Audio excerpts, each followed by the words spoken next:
السلام علیکم میرے لسنرز اینڈ ریڈرز، آپ سب کیسے ہیں؟ میں اللہ تعالیٰ کے ہاں پر امید ہوں کہ آپ لوگ اپنی فیملیز کے ساتھ جہاں جہاں بھی رہ رہے ہیں آپ لوگ خوش ہوں گے، شاد ہوں گے، آباد ہوں گے۔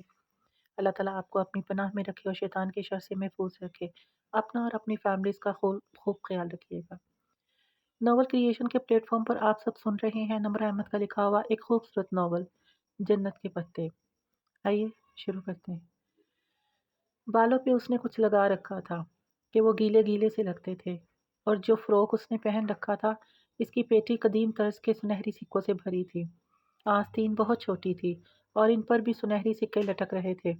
نیچے لمبے فروک کی کلیاں سیاہ تھی، ٹخنوں سے ذرا سا جھلکتا پاجامہ بھی سیاہ تھا۔ کدھر کی تیاریاں ہیں؟ ڈی جے نے اسے سر سے پیر تک دیکھا۔ ڈنر کی۔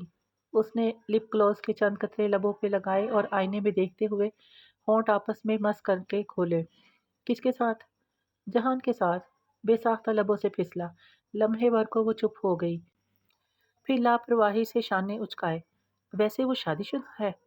اچھا، وہ 2 گھنٹے سردی میں بالکونی میں کھڑا رہتا ہے، چولہے کے تاروں میں ہاتھ ڈال کر اسے ٹھیک کرتا ہے، سارا کچن صاف کر کے جاتا ہے، پھر تمہیں ڈنر پہ بلاتا ہے اور تم اس تیاری کے ساتھ جا رہی ہو۔ پھر سوچ لو، وہ اب بھی شادی شدہ ہے؟ بکو مت۔ وہ ہنستے ہوئے کرسی پہ بیٹھی اور جھک کر اپنی سیاہ ہائی ہیلز پہننے لگی۔ نہ بتاؤ، میں بھی پتہ لگا کر رہوں گی۔ ڈی جے منہ پہ ہاتھ پھیرتی اپنی کرسی پر بیٹھ گئی۔ حیا نے گنگناتے ہوئے میز پہ رکھا اپنا چھوٹا سا سنہری کلچ اٹھایا، وہی داور بھائی کی مہندی والا کلچ جو اس نے جہاز میں بھی اٹھا رکھا تھا۔ اسے وہ زیادہ استعمال نہیں کرتی تھی، اب بھی کھولا تو اندر ایک تہہ کیا ہوا وزٹنگ کارڈ اور اتصالات کا کالنگ کارڈ بھی رکھا تھا جو انہوں نے ابو ظبی میں خریدا تھا۔ اس نے موبائل، پیسے اور سبانجی کا آئی ڈی کارڈ اندر رکھا۔ کلچ چھوٹا تھا، حالے کا دیا گیا موٹا بھدا موبائل اس میں پورا نہیں آ رہا تھا، تو اس نے موبائل ہاتھ میں پکڑ لیا اور اچھا میں چلی کہہ کر ہینگر پہ لٹکا اپنا سفید نرم کوٹ ایک ہاتھ سے کھینچ کر اتارا اور باہر لپکی۔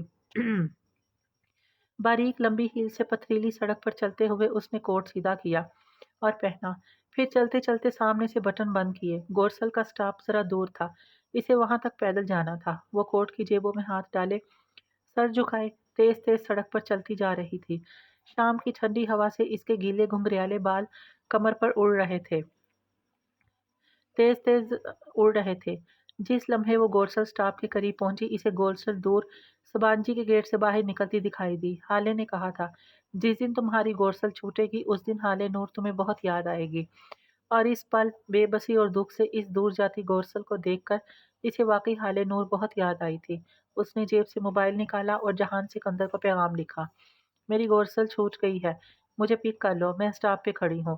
وہ کتنی دیر وہاں سڑک پر ٹہلتی رہی مگر اس کا جواب نہیں آیا۔ شاید اس غریب کے پاس جواب دینے کا بھی کریڈٹ نہیں تھا۔ ہارن کی آواز پر وہ اپنے حال میں لوٹ آئی، جہاں ایک سیاہ چمکتی اس کے آئین سامنے کھڑی تھی۔ ڈرائیور نے بٹن دبا کر اپنی طرف کا شیشہ نیچے کیا اور ذرا سا چہرہ موڑ کر اسے مخاطب کیا، مادام سلیمان، ناکسم اسکوائر، جہان سکندر۔ ترک لب و لہجے میں ڈرائیور نے چند الفاظ ادا کیے تو اس نے سر ہلایا اور دروازہ کھول کر پچھلی نشست پر بیٹھ گئی۔ وہ یقیناً جہان کا ڈرائیور تھا، گو کہ اس نے مفلر چہرے کے گرد لپیٹ رکھا تھا، سر پہ ٹوپی بھی لے رکھی تھی۔ حیا بس اس کی ایک جھلک ہی دیکھ پائی تھی، پھر بھی اسے گمان گزرا کہ اس نے اس سیاہ فام حبشی کو کہیں دیکھ رکھا ہے۔ کہاں؟ یہ سوچنے کا وقت نہیں تھا۔ وہ مسکراتے ہوئے جہان کو بہت شکریہ، میں پہنچ رہی ہوں لکھنے لگی۔ ذرا رکی، ذرا اس نے نگاہ اٹھا کر بیک ویو میرر میں ایک دو بار دیکھا بھی، مگر ڈرائیور نے اسے کچھ یوں سیٹ کر رکھا تھا کہ وہ صرف اپنا چہرہ دیکھ سکتی تھی۔ ناکسم اسکوائر پہ تاریکی کے پنچھی نے اپنے پر پھیلا رکھے تھے اور اسی مناسبت سے ہر سو بتیاں جگمگا رہی تھیں۔ پورا اسکوائر مصنوعی روشنیوں سے چمک رہا تھا۔ مجسمہ آزادی کے اطراف سے مخالف سمتوں میں سڑکیں نکل رہی تھیں، وہاں ہر سو ٹریفک کا رش تھا۔ مجسمہ آزادی کو چاروں اطراف سے گھاس کے ایک گول قطع اراضی نے گھیر رکھا تھا، جیسے کسی پھول کی 4 پتیاں ہوں اور ہر پتی کے کناروں کی لکیر پر پتھریلی روش بنی ہوئی تھی۔ وہاں لوگوں کی خوب چہل پہل تھی۔ ڈرائیور نے اسکوائر کے مقابل ایک عمارت کی بیرونی دیوار کے ساتھ گاڑی کھڑی کر دی۔ جہان اسکندر، اس نے انگلی سے اسی دیوار کے ساتھ ساتھ دور اشارہ کیا۔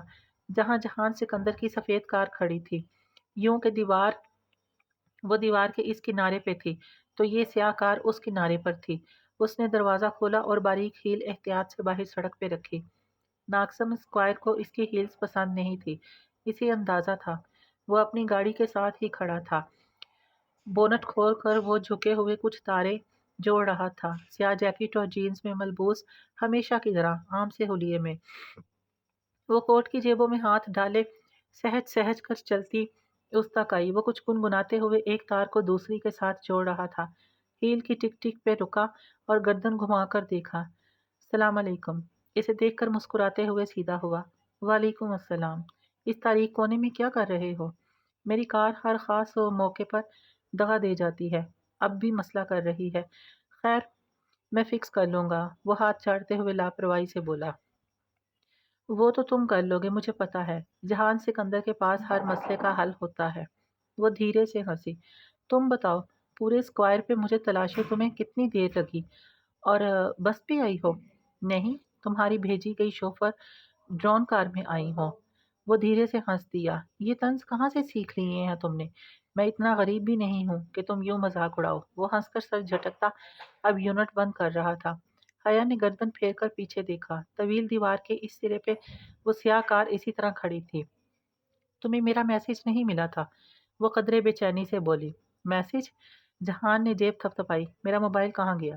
اس نے دوسری جیب میں ہاتھ ڈالا اور اپنا اسمارٹ فون نکالا، پھر اس کی اسکرین کو انگلی سے چھوا۔ نہیں۔ اس نے اسکرین حیا کے چہرے کے سامنے کی۔ وہاں ان باکس کھلا تھا اور حیا کا کوئی پیغام نہ تھا۔ حیا نے بے اختیار اپنے ہاتھ میں پکڑے فون کو دیکھا۔ اس پر پیغام رکنے کا نشان نظر آ رہا تھا۔ اس نے جلدی سے بٹن دباتے ہوئے آؤٹ باکس کھولا۔ اس کے دونوں پیغام وہیں رکے تھے اور بیلنس ختم تھا، تو ظاہر ہے پھر میسج کیسے جاتا؟ کوئی خاص بات تھی کیا؟ وہ کار کو لوک لگا رہا تھا۔ تم نے مجھے اس پارکنگ ایریا میں ڈنر کرانا ہے یا کسی مہذب جگہ پر؟ وہ بات بدل گئی اور کن اکھیوں سے اس نے اس لشپش چمکتی سیاہ کار کو دیکھا جو دور کھڑی تھی۔ اسے کس نے بھیجا؟ وہ کچھ بھی سمجھنے سے قاصر تھے۔ اگر یہ کار میرا اتنا وقت ضائع نہ کرواتی تو میں اب تک کسی ریسٹورنٹ میں جگہ ڈھونڈ چکا ہوتا، لیکن اب بھی دیر نہیں ہوئی۔ دونوں ساتھ ساتھ سڑک کے کنارے چلتے رہے۔ استقلال اسٹریٹ نامی وہ طویل گلی ناکسم اسکوائر کے ساتھ ہی نکلتی تھی۔ وہ ہفتے کی رات تھی، سو استقلال اسٹریٹ روشنیوں میں نہائی رنگوں اور کمکموں سے سجی رونق کیے عروج پر تھی۔ وہاں لوگ ہمیشہ کی طرح دونوں اطراف میں تیز تیز چلتے جا رہے تھے۔ گلی کے دونوں جانب چمکتے شیشوں والی شاپس اور ریسٹورنٹس میں خاصا رش تھا۔ وہ آغاز میں ہی دائیں ہاتھ کی قطار میں بنے ریسٹورنٹ میں چلے آئے۔ زرد روشنیوں سے مزین چھت اور جگمگاتے فانوس نے ریسٹورنٹ کے ماحول کو ایک خوابناک سا تاثر دے رکھا تھا۔ اس کونے والی خالی میز کے ساتھ رکھی اسٹینڈ پر حیا نے اپنا کوٹ لٹکایا اور کرسی کھینچ کر جہان کے مقابل بیٹھی۔ زرد روشنیوں میں اس کے فروغ کے سنہری سکے چمکنے لگے تھے۔ اس نے دائیں بازو میں سنہری کڑا پہن رکھا تھا اور اب وہ کوہنی میز پر رکھ کر بائیں ہاتھ کی انگلیوں سے کڑے کو گھما رہی تھی۔ سنہری کلچ اور موبائل اس نے میز پر رکھ دیا تھا۔ آرڈر میں کروں یا تم؟ دعوت تمہاری طرف سے ہے، سو تم کرو۔ اس نے ذرا سے شانے اچکائے۔ جہان نے مسکرا کر سر کو خم دیا اور مینیو کارڈ اٹھا کر انہماک سے پڑھنے لگا۔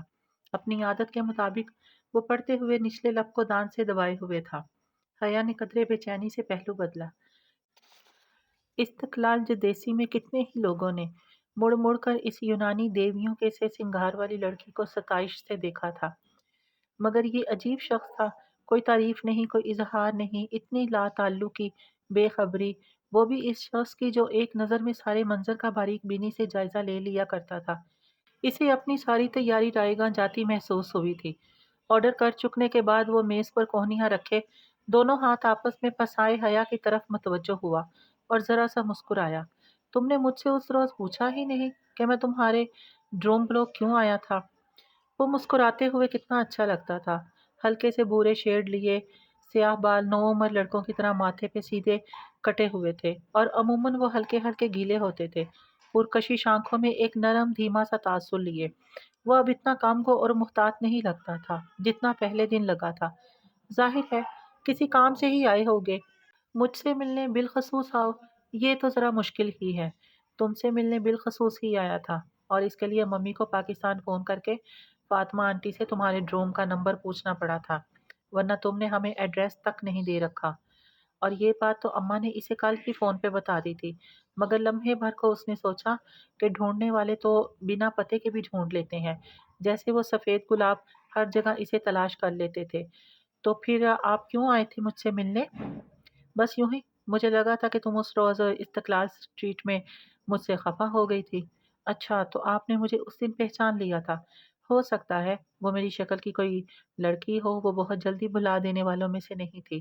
سو بڑی حیرت سے کڑے کو انگلیوں میں گھماتی بولی تھی، ایک بات ابھی کلیئر کر لیتے ہیں حیا۔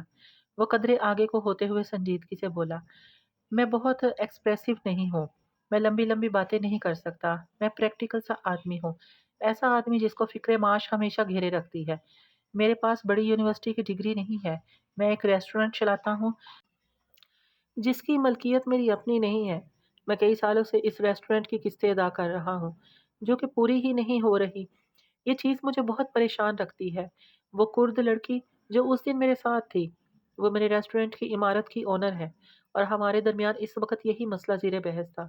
جب تم وہاں آئی حیا، اس دن میں اتنا پریشان تھا کہ تم سوچ بھی نہیں سکتی۔ وہ میری پراپرٹی ضبط کرنے کی بات کر رہی تھی، اور اگر میں اس کی رقم ادا نہ کر پایا تو وہ ایسا کر بھی گزرے گی۔ اسی پریشانی میں تمہارے ساتھ مس بہیو کر گیا۔ I am sorry for that, مگر اپنی تمام پریشانیوں میں بھی مجھے اپنے سے جڑے رشتوں کا احساس ہے، اور میں ان کی پرواہ کرتا ہوں۔ حیا نے مڑ کر اس بات میں سر ہلایا۔ اب بھی خفا ہو اس بات پہ؟ وہ قدرے توقف سے بولا، نہیں، میں نے تمہیں تب ہی معاف کر دیا تھا جب تم نے کچن کے سارے برتن دھوئے تھے اور چولہا فکس کر کے دیا تھا۔ وہ بے اختیار ہنس پڑا، مگر وہ جنجر بریڈ ہاؤس مجھ پہ ادھار ہے۔ اس سے پہلے کہ وہ کچھ کہتی ویٹر اس کی طرف آیا۔ میڈم سلیمان۔ حیا نے چہرہ اٹھا کر دیکھا اور لمحے بھر کو پتھر کی ہو گئی۔ ویٹر ایک سفید گلابوں کا بوکے میز پر رکھ رہا تھا۔ یہ آپ کے لیے۔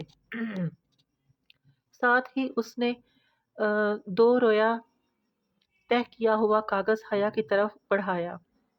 لیجیے مادام۔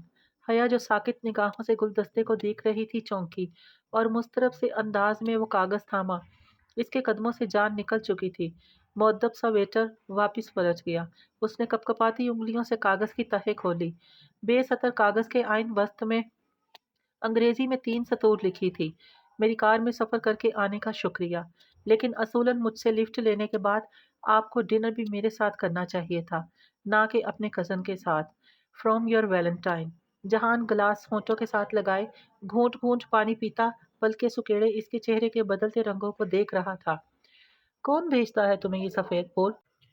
وہ خاصے سرد لہجے میں بولا، تو حیا نے چونک کر سر اٹھایا۔ چند لمحے بیشتر کی گرم جوشی جہان کی آنکھوں میں مفقود تھی۔ اس کے چہرے پر زمانوں کی اجنبیت اور رکھائی چھائی تھی۔ پتہ نہیں، اور اسے کیسے علم ہوا کہ ہم ریسٹورنٹ میں ہیں؟ اس کا لہجہ چپتا ہوا تھا۔ وہ خالی خالی نگاہوں سے اسے دیکھے گئی، کوئی جواب بن ہی نہیں پا رہا تھا۔ دکھاؤ۔ اس نے ہاتھ بڑھایا، اور اب حیا کے پاس کوئی راستہ نہ تھا۔ اس نے کمزور ہاتھوں سے وہ کاغذ جہان کے ہاتھ پر رکھا۔ جیسے جیسے وہ تحریر پڑھتا گیا، اس کی پیشانی پہ شکنیں ابھرتی گئیں، رگیں تن گئیں، اور لب بھینچ گئے۔ تم کس کی گاڑی میں ناک سمائی ہو؟ اس نے نگاہ اٹھا کر حیا کو دیکھا، اور وہ ایک نگاہ میں سمجھ گئی تھی کہ وہ ایک مشرقی مرد تھا، تایا فرقان، ابا اور رحیل کی طرح کا مشرقی مرد۔ وہ میں سمجھی وہ تمہاری کار کا ڈرائیور ہے، میں سمجھی تم نے ڈرائیور بھیجا ہے۔ میرا ڈرائیور؟ کب دیکھا تم نے میرے پاس ڈرائیور؟ اس نے تنفر سے کاغذ کو مٹھی میں مروڑ دیا۔ میں سمجھی، اور اس نے کہا تمہارا نام لیا تو اس نے یہ کہا کہ اس کو میں نے اسے بھیجا ہے؟ اس نے دو ٹوک انداز میں پوچھا۔ ہاں، نہیں، یعنی کہ نہیں، اس نے نہیں بتایا کہ اسے کس نے بھیجا ہے، اور تم اس کے ساتھ بیٹھ گئی۔ حیا، تم یوں کسی کے ساتھ گاڑی میں بھی بیٹھ سکتی ہو؟ میں نے کہا نا، میں سمجھی تمہاری کار تھی۔ بے بسی کے مارے اب اسے غصہ آنے لگا تھا۔ بے قصور ہوتے ہوئے بھی اسے اپنا آپ مجرم لگ رہا تھا۔ میرے پاس تم نے دوسری کار کب دیکھی؟ اگر تمہیں مجھ پر اتنی بے اعتباری ہے تو میں لعنت بھیجتی ہوں تم پر۔ اس نے نیپکن نوچ پھینکا اور کرسی دھکیل کر اٹھی۔ جو شخص یہ حرکت کرتا ہے وہ مجھ سے پوچھ کر نہیں کرتا۔ نہ اس میں میرا کوئی قصور ہے۔ اگر تم مجھے اتنا ہی برا سمجھتے ہو تو ٹھیک ہے، یہاں اکیلے بیٹھو، اکیلے کھاؤ اور اکیلے رہو۔ اس نے کلچ یوں ہاتھ مار کر اٹھایا کہ کرسٹل کا گلدان میز سے لڑک کر نیچے جا گرا۔ چھناکے کی آواز آئی اور وہ کرچیوں میں بھٹ گیا۔ جہان شاید اس کے لیے تیار نہیں تھا، مگر وہ اس کے تاثرات دیکھنے کے لیے رکی نہیں۔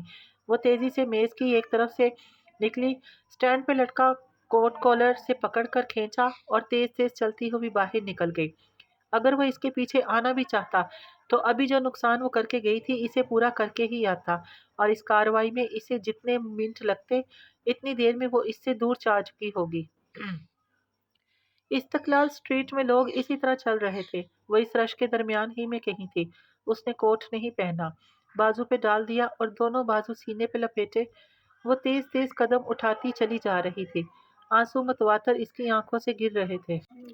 وہ اس کے پیچھے نہیں آیا، اور اگر آیا بھی تو اس شور اور رش میں نہ اسے دیکھ پائی نہ ہی اس کی آواز سن پائی۔ بس اسی طرح چلتی رہی۔ استقلال اسٹریٹ کا آخری کنارہ مڑ کر وہ ناکسم اسکوائر میں داخل ہوئی اور بالکل سیدھ میں چلتی ہوئی ناکسم پارک کی طرف بڑھ گئی۔ تاریخ پارک کے ایک گوشے میں وہ سنگی بینچ ویران پڑا تھا۔ وہ گننے کے سے انداز میں اس پہ بیٹھی اور چہرہ دونوں ہاتھوں میں چھپا کر پھوٹ پھوٹ کر رو دی۔ انا، خودداری، عزت نفس اور اپنی ذات کے وقار کے وہ سارے اسباق جو وہ ہمیشہ خود کو پڑھاتی اور یاد دلاتی رہی تھی، آج بہت ذلت کے ساتھ چکنا چور ہوئے تھے۔ وہ شخص کب اس کو یوں ذلیل نہیں کرتا تھا، یوں بے مول بے وقت نہیں کرتا تھا۔ اسے ایک موقع بھی یاد نہ آیا۔ ہمیشہ ہر دفعہ وہ یہی کرتا تھا، یا پھر ایسا ہو جاتا تھا۔ آخر کب تک یوں چلے گا؟ بہت گرا لیا اس نے خود کو، بہت جھکا لیا، بہت بے مول کر لیا۔ وہ مزید نہیں جھکے گی، اب اسے جھکنا پڑے گا۔ بس آج یہ طے ہے۔ اس نے بے دردی سے آنکھیں رگڑتے ہوئے سوچا، پھر ارد گرد پھیلی رات کو دیکھا تو واپسی کا خیال آیا۔ اس نے گود میں رکھا سنہری کلچ کھولا تاکہ موبائل نکال سکے، مگر اوہ، موبائل تو اس میں پورا ہی نہیں آتا تھا۔ وہ تو اس میز پہ رکھا تھا، اور وہ کوٹ اٹھائے باہر بھاگی۔ اپنا ترکی والا بھدا موبائل وہ ریسٹورنٹ میں چھوڑ آئی تھی۔ اسے ہر حالت میں موبائل واپس اٹھانا تھا، چاہے جہان سے سامنا ہو یا نہ ہو۔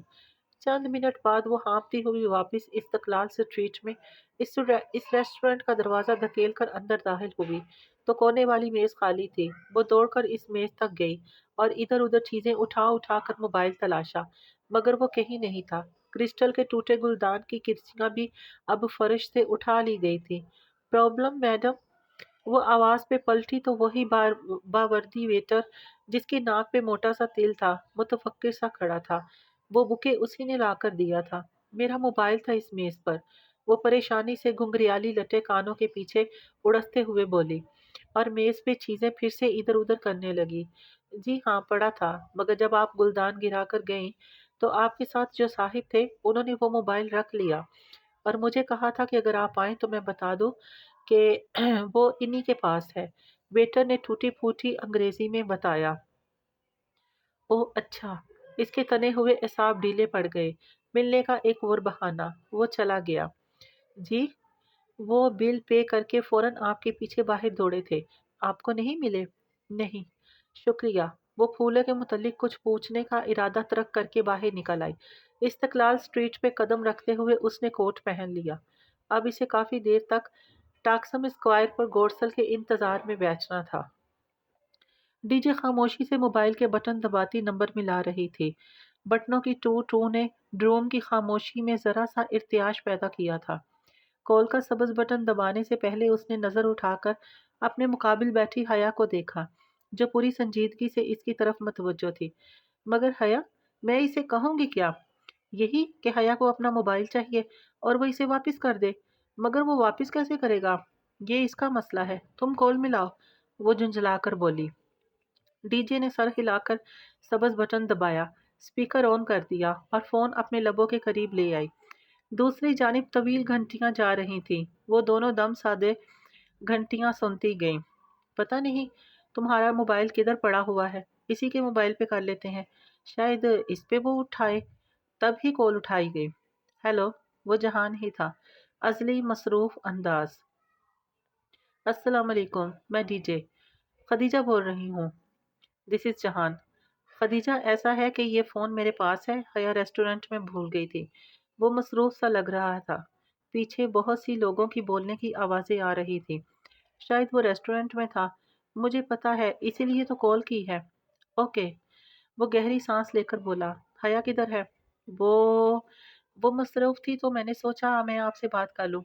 بات کرتے ہوئے ڈی جے نے ایک نظر حیا پہ ڈالی، جو دم سادے کرسی کے کنارے پہ آگے ہو کر بیٹھی اسے دیکھ رہی تھی۔ جی کہیے۔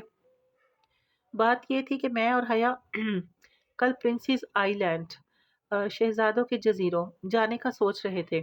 انفیکٹ ہم پرنسز آئی لینڈ کے سب سے بڑے جزیرے ببو کا ادا جائیں گے۔ حیا نے ناسمجھی سے الجھ کر اسے دیکھا، پھر نفی میں سر ہلا کر روکا، مگر وہ مزے سے کہے جا رہی تھی، اوکے تو آپ کو فون چاہیے نا؟ نہیں، فون آپ اپنے پاس رکھیں، عیش کریں، ہمیں بس کمپنی چاہیے۔ ڈی جے ذلیل، وہ بنا آواز کے لب ہلا کر چلائی اور ڈی جے کی کوہنی مروڑ، مگر ڈی جے ہاتھ چھڑا کر اٹھی اور دروازے کے قریب جا کر کھڑی ہوئی۔ کل کل تو میں ذرا مصروف ہوں، آپ کے ساتھ نہیں چل سکوں گا۔ تو پرسوں صبح چلتے ہیں؟ نہیں، وہ ہاتھ سے اشارے کرتی اسے باز رکھنے کی کوشش کر رہی تھی۔ پرسوں تو مجھے شہر سے باہر جانا ہے، وہ کہہ رہا تھا۔ پھر جمعے کو میری ایک اہم میٹنگ ہے، اور ببو قدہ میں تو پورا دن لگ جاتا ہے۔ پھر تو آپ ہفتے کو بھی مصروف ہی ہوں گے، ڈی جے نے مایوسی سے کہا۔ تو دوسری جانب چند لمحے کی خاموشی چھا گئی۔ انفیکٹ ہفتے کو میں واقعی فارغ ہوں۔ ٹھیک ہے، ہفتے کو میں آپ لوگوں کے ساتھ چل سکتا ہوں۔ وہ جیسے بادل نخواستہ تیار ہوا تھا۔ بس بھی ٹھیک ہے، ہم صبح والی گورسل سے کدی کوئی کی بندرگاہ پر پہنچ جائیں گے۔ آپ بھی 7 بجے سے پہلے پہلے ہمارا وہاں انتظار کیجیے گا۔ وہاں سے ہم پھر اکٹھے فیری میں سوار ہوں گے۔ ٹھیک؟ ٹھیک میڈم۔ اور ہاں، تب تک آپ ہمارا فون استعمال کر سکتے ہیں۔ میں آپ کا احسان تعمر یاد رکھوں گا، وہ ذرا سا ہنس کر بولا۔ وہ فون بند کر کے واپس آئی تو حیا خاموشی سے اسے گھور رہی تھی۔ ڈی جے واپس کرسی پر بیٹھی اور بڑے لاپرواہ انداز میں میز سے میگزین اٹھا کر صفحے پلٹنے لگی۔ کیا ضرورت تھی اسے ساتھ چلنے کا کہنے کی؟ ہم اکیلے بھی تو جا سکتے تھے۔ کیونکہ مجھے اس کے شادی شدہ ہونے میں بھی ابھی تک شک ہے۔ وہ اب ایک صفحے پر رک کر بغور کوئی تصویر دیکھ رہی تھی۔ ویسے اس کی بیوی کہاں ہوتی ہے؟ یہی استنبول میں۔ وہ بددلی سے پیچھے ہو کر بیٹھ گئی۔ اس کی کیا اپنی بیوی سے کوئی لڑائی ہے؟ کبھی ذکر نہیں کرتا اس کا۔ شاید میں نے اس موضوع پر کبھی بات نہیں کی۔ ویسے بھی جہان کا نکاح بچپن میں ہی ہو گیا تھا۔ اب پتہ نہیں اسے خود اپنے نکاح کا علم ہے بھی یا نہیں، کیونکہ وہ کبھی ذکر نہیں کرتا۔ شاید پھپھو نے اس سے چھپا رکھا ہو۔ بچوں والی باتیں کرتی ہو تم بھی۔ ڈی جے نے خفگی سے چہرہ اٹھا کر اسے دیکھا۔ آج کے دور میں کہاں ممکن ہے کہ کسی کا نکاح ہوا ہو اور اسے علم نہ ہو؟ یقیناً اسے پتا ہوگا، مگر یہاں سوال یہ ہے کہ نکاح اس کا جس سے بھی ہو، مگر تم اس کی کیئر کیوں کرتی ہو؟ ڈی جے پھر مسکراہٹ دبائے رسالے کی طرف متوجہ ہو گئی تھی۔ کیونکہ اس کا نکاح مجھ سے ہوا تھا، وہ آہستہ سے بولی۔ تو ڈی جے نے ایک جھٹکے سے سر اٹھایا۔ یعنی او گوڈ، تمہارا اس سے نکاح ہوا تھا تو وہ تمہارا کیا لگا؟ سوتیلا ماموں لگا، وہ بگڑ کر بولی اور اپنے بنک کی طرف بڑھ گئی۔ او مائی گوڈ، تم نے مجھے اتنی بڑی بات نہیں بتائی۔ ڈی جے ابھی تک بے یقین تھی۔ اب بتا تو دی ہے نا۔ اب جاؤ، کلاس کا ٹائم ہونے والا ہے، اور میں آج کیمپس نہیں جاؤں گی۔ وہ اوپر اپنے بستر میں پھر سے لیٹ گئی اور کمبل منہ پہ ڈال لیا۔ بہت ذلیل ہو تم حیا۔ او گوڈ، وہ تمہارا ہسبینڈ ہے؟ ڈی جے ابھی ٹھیک سے حیران بھی نہ ہو پائی تھی کہ گھڑی پر نگاہ پڑی۔ ارے 8 بج گئے۔ وہ میگزین پھینک کر اٹھی اور کھڑکی کے سامنے جا کر کھڑی ہوئی۔ پھر سلائٹ کھول کر چہرہ باہر نکالے، لبوں کے گرد دونوں ہاتھوں کا پیالہ بنائے با آواز بلند چلائی، گڈ مارننگ ڈی جے۔ تی نے دور سے نیچے سے کسی لڑکے نے جوابی ہانک لگائی تھی۔ ذلیل، وہ جل کر اور زور سے چلائی۔ چپ کرو، مجھے سونے دو۔ حیا نے تکیہ کھینچ کر اسے دے مارا، مگر وہ اسی کھڑکی کے پاس کھڑی صدائیں لگاتی رہی۔ وہ یونیورسٹی کی عمارت کی بیرونی سیڑھیاں اتر رہی تھی جب اس کا موبائل بجا۔ وہ وہیں تیسری سیڑھی پہ رکی، فائل اور کتابیں دوسرے ہاتھ میں منتقل کی اور باری باری کوٹ کی دونوں جیبیں کھنگالی، پھر اندرونی جیب میں ہاتھ ڈالا اور چنگاڑتا ہوا موبائل باہر نکالا۔ یہ اس کا پاکستانی سم والا فون تھا۔ دوسرا موبائل جہان کے پاس ہونے کے باعث وہ آج کل اسے ہی استعمال کر رہی تھی۔ چمکتی اسکرین پر ترکی کا کوئی غیر شناسا نمبر لکھا آ رہا تھا۔ نمبر کس کا تھا اسے قطعاً یاد نہ آیا۔ نمبر یاد رکھنے کے معاملے میں وہ بہت چور تھی۔ اسے اپنے پاکستانی نمبر تک کے آخری دو ہند سے بھولتے تھے، اور ترکی والا تو خیر سرے سے یاد نہ تھا۔ ہیلو۔ وہ فون کان سے لگائے ہوئے وہیں سیڑھی پہ بیٹھ گئی، کندھے سے بیگ اتار کر ایک طرف رکھا جہاں تیرا نقشے قدم دیکھتے ہیں، خیاباں خیاباں ارم دیکھتے ہیں۔ آواز اجنبی تھی بھی اور نہیں بھی، مگر اس کا لوچ، اتار چڑھاؤ اور انداز سب شناسا تھا۔ وہ لب بھینچ گئی۔ عبد الرحمن بات کر رہا ہوں، اور بات کرنے کی اجازت چاہتا ہوں۔ گو کہ وہ پڑھا لکھا لگتا تھا، مگر انداز سے کہیں نہ کہیں ممبئی کے کسی نچلے طبقے کے شہری کی جھلک آتی تھی۔ کیا بات کرنی ہے آپ کو؟ آخر آپ مجھ سے چاہتے کیا ہیں؟ ملنا چاہتا ہوں۔ بتائیے، کیا یہ ممکن ہے؟ اس کی ریڑھ کی ہڈی میں ایک سرد لہر دوڑ گئی، ہتھیلیاں بے اختیار پسینے میں بھیگ گئی۔ میں نہیں مل سکتی۔ کیوں؟ جس فون کال میں آپ کی دوست نے آپ کے کزن کو اپنے ساتھ چلنے کی آفر کی تھی، اس میں غالباً انہوں نے ببو کدا کا ذکر کیا تھا، پرنسس آئی لینڈس، شہزادوں کے جزیرے۔ کیا آپ ادھر نہیں آ رہی؟ تو وہ اس کی کال سٹیپ کر رہا تھا، اور تب ہی اس نے پاکستان والے موبائل پہ کال کی تھی، کیونکہ وہ ترکی والے فون کے جہان کی تحویل میں ہونے کے بارے میں جانتا تھا۔ میں ببو کدا نہیں جا رہی۔ آئندہ آپ نہ تو میرا پیچھا کریں گے، نہ ہی میری کال سٹیپ کریں گے، ورنہ میں آپ کی جان لے لوں گی، سمجھے؟ اس نے چلا کر فون کان سے ہٹایا اور سرخ بٹن زور سے دبایا۔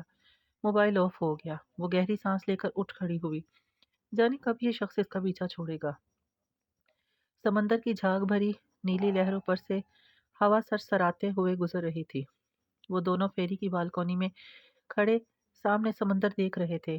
جہان قدرے جھک کر ریلنگ پکڑے کھڑا تھا، اور حیا گردن سیدھی اٹھائے لب بھینچے سامنے افق پہ دیکھ رہی تھی۔ ڈی جے ابھی ابھی کیمرہ لیے بالکونی کے دوسرے سرے تک گئی تھی، سو ان دونوں کے درمیان خاموشی چھا گئی تھی۔ وہ جب سے گدی کوئی کی بندرگاہ پہ فیری میں سوار ہوئے تھے، تب سے آپس میں بات نہیں کر رہے تھے۔ فیری ویسے بھی کھچا کھچ بڑا تھا، جگہ ڈھونڈنے میں ہی اتنا وقت صرف ہو گیا۔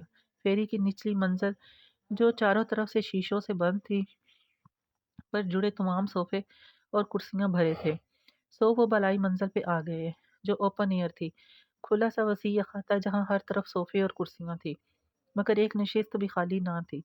ان کو بالآخر فیری کے کنارے پہ بنی تنگ سی بالکونی میں کھڑے ہونے کی جگہ ملی۔ وہ اتنی تنگ تھی کہ سمندر کی جانب رخ کر کے ایک وقت میں ایک بندہ ہی ریلنگ کے ساتھ کھڑا ہو سکتا تھا۔ بالکونی کی گیلری لمبی تھی، اور لوگوں کی ایک طویل قطار وہاں کھڑی تھی۔ وہ دونوں بالکل دائیں طرف کے کونے میں تھے۔ ہوا بے حد سرد تھی، پھر بھی جہان سیاہ سویٹر کی آستین کوہنیوں تک موڑے ہوئے تھا، مگر اسے بے حد سردی لگ رہی تھی کہ اس نے سیاہ لمبے اسکرٹ کے اوپر صرف سرمئی سویٹر ہی پہن رکھا تھا، سو اب سیاہ سٹول کو سختی سے کندھوں کے گرد لپیٹ کر بازو سینے پہ باندھ رکھے تھے۔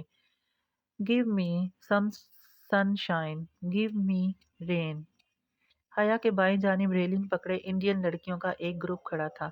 وہ لڑکیاں بہت سی تھیں، وہ کندھے سے کندھا ملا کر کھڑی تھیں، اور ان کی قطار بالکونی کے دوسرے سرے تک جاتی تھی۔ وہ کسی اسٹڈی ٹور پہ استنبول آئی ہوئی تھی، اور اب چہرے کے گرد ہاتھوں کا پیالہ بنائے با آواز بلند لہک لہک کر گیت گا رہی تھی۔ تم اس روز بغیر بتائے اٹھ کر چلی گئی۔ تمہیں پتہ ہے میں کتنی دیر استقلال اسٹریٹ میں تمہیں ڈھونڈتا رہا۔ وہ ریلنگ پہ جھکا، سمندر کی لہروں کو دیکھتے ہوئے کہنے لگا۔ تو نہ ڈھونڈتے؟ حیا نے بے نیازی سے شانے اچکائے۔ ہوا سے اس کے بال اڑ اڑ کر جہان کے کندھوں کو چھو رہے تھے، مگر وہ انہیں سمیٹنے کا تکلف بھی نہیں کر رہی تھی۔ اتنا غصہ! جہان نے گردن موڑ کر حیرت سے اسے دیکھا۔ وہ تنے ہوئے نقوش کے ساتھ سامنے دیکھتی رہی۔ ایسا بھی کچھ نہیں کہا تھا میں نے۔ اگر تمہیں خود شرمندگی نہیں ہے تو میں کیوں دلاؤں؟ میری جگہ کوئی بھی ہوتا تو وہ یہی پوچھتا۔ مجھے کسی اور سے کوئی سروکار نہیں ہے۔ سی گلز کا ایک غول پر پھڑپھڑاتا ان کے سامنے سے گزرا تھا۔ جہان سیدھا ہوا اور ہاتھ میں پکڑی ہوئی روٹی کا ٹکڑا توڑ کر فضا میں اچھالا۔ ایک بڑے سے سی گل سمندری بغلے نے فضا میں ہی غوطہ لگا کر اسے اپنی چونچ میں دبا لیا۔ وہ خاموشی سے پانی کی نیلی